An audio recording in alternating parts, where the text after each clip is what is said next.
آج اللہ تعالیٰ جب بھی کوئی نبی یا رسول مبعوث فرماتا تو ان کو معجزات بھی عطا فرماتا، جیسا کہ حضرت موسیٰ علیہ السلام کو اللہ تعالیٰ نے بہت سے معجزات سے نوازا تھا، جن میں سے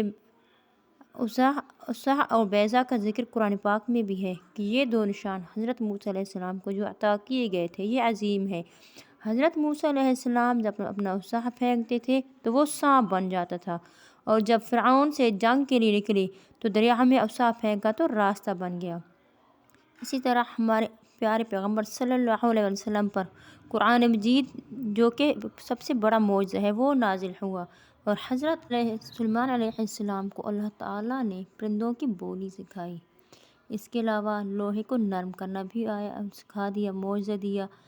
جن و انس کی تسخیر کرنا بھی دیا۔ حضرت عیسیٰ علیہ السلام کو بھی اللہ تعالیٰ نے بہت سے معجزات سے نوازا، جن میں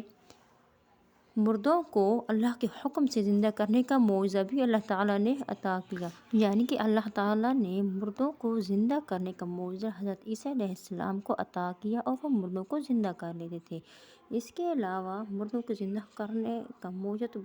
بہت بڑا معجزہ تھا، نابینا کو بھی بینا کر دیتے تھے، یعنی کہ جب کوئی شخص اندھا ہوتا تو حضرت عیسیٰ علیہ السلام کے پاس آتا، حضرت عیسیٰ علیہ السلام اس نابینا کو نظر ٹھیک کر دیتے تھے۔ ان کا تیسرا بڑا معجزہ یہ تھا کہ مٹی سے پرندے بنا کر ان کو پھونک مارتے تھے تو پرندے اڑنے لگ جاتے تھے۔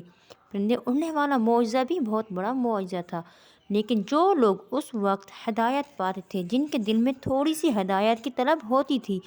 وہ ان چیزوں کو اقرار کرتے تھے، اس بات کا اقرار کرتے تھے کہ یہ معجزہ کسی عام انسان کا نہیں ہو سکتا۔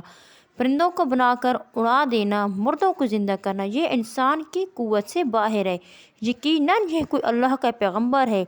جو کہ سابقہ پیغمبر کی طرح جن کو کوئی معجزہ عطا کیا گیا ہے، اور وہ اسلام قبول کر لیتے تھے، اور وہ لوگ جو تھے ہی منکر، جو کسی بات کا اقرار کرنا ہی نہیں چاہتے تھے، وہ محض جادوگر کہہ کر ان باتوں کو جھٹلا دیتے تھے اور ان کے معجزات کو محض جادو کا ہی کوئی عمل سمجھتے تھے۔ انبیاء حق کے معجزات جو کہ ان کو دیے گئے تھے وہ ان کی صداقت کی گواہی دیتے تھے، یعنی کہ وہ اس بات کے گواہ تھے کہ یہ اللہ تعالیٰ کا پیغمبر ہے، یہ کسی عام انسان کی بات نہیں۔ اگر مزید واقعات، اسلامی واقعات یا کس سے جاننا چاہتے ہیں تو میرے چینل کو سبسکرائب اور لائک کر دیں۔ شکریہ۔